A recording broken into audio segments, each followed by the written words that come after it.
یکسوئی کے ساتھ اللہ کی عبادت کرے، راتوں کے اندر بھی اللہ کی عبادت کرے، دن کے اندر بھی اللہ کی عبادت کرے، اور روزے کو اس کے پورے جو ہے اس کی پوری شرائط کے ساتھ پورا کرنے کی کوشش کرے، اور اپنی زبان کا بھی جو ہے اپنی زبان کو بھی کنٹرول کے اندر رکھے، اپنے آنکھوں کو، اپنے کانوں کو، اپنے پورے وجود کو کنٹرول کے اندر رکھے کہ اللہ تبارک و تعالیٰ کی طرف سے عظیم فریضہ روزہ ہے،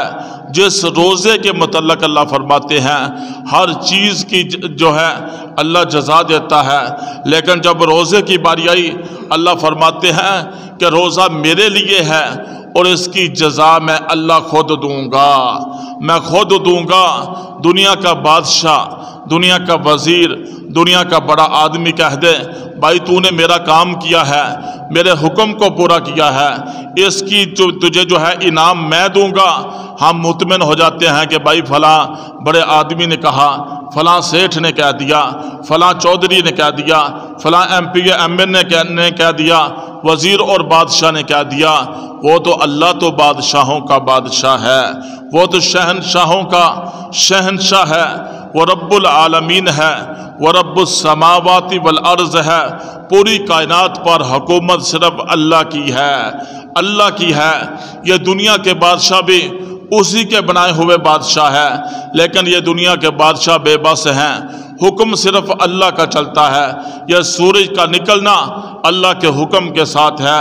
سورج کا غروب ہونا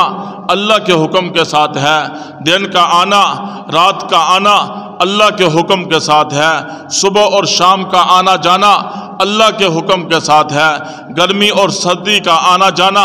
اللہ کے حکم کے ساتھ ہے۔ کائنات میں ہر چیز پر حکومت صرف اللہ کی ہے، اللہ کے علاوہ کوئی کچھ نہیں ہے، سب کچھ اللہ ہے، سب کچھ اللہ ہے۔ وہ بادشاہوں کا بادشاہ ہے، وہ شہنشاہوں کا شہنشاہ ہے، وہ رب العالمین ہے۔ پوری کائنات پر حکومت اور بادشاہت صرف اسی اللہ کی ہے۔ اللہ فرما رہے ہیں کہ میرے بندے روزہ میرے لیے ہے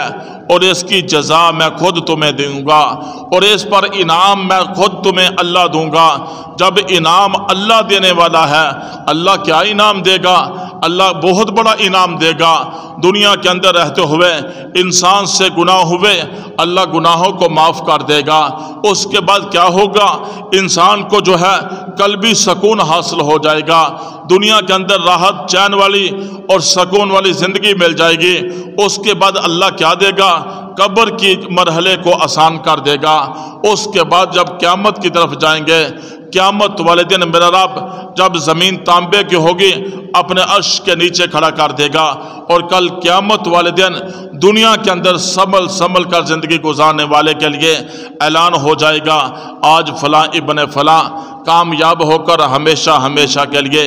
جنت کے اندر چلا گیا۔ جب بندہ جنت میں جائے گا، سب سے چھوٹی جنت میں جائے گا، انسان کہے گا اللہ تو نے تو وہ کچھ دے دیا جو کسی آنکھ نے نہ دیکھا، کسی کان نے نہ سنا، اور جو ہے اتنی بڑی نعمتیں تو نے دے دی۔ وہ انسان جو ہے اللہ پر راضی ہو جائے گا، اللہ تو تو بڑا رحیم ہے، تو تو بڑا کریم ہے، ہم گناہ گاروں کے مانگنے میں دیر ہے، رب العالمین اللہ تیرے عطا کرنے میں کوئی دیر نہیں ہے۔ رمضان المبارک جیسا مقدس مہینہ، اس مہینے کے اندر میرا رب جو ہے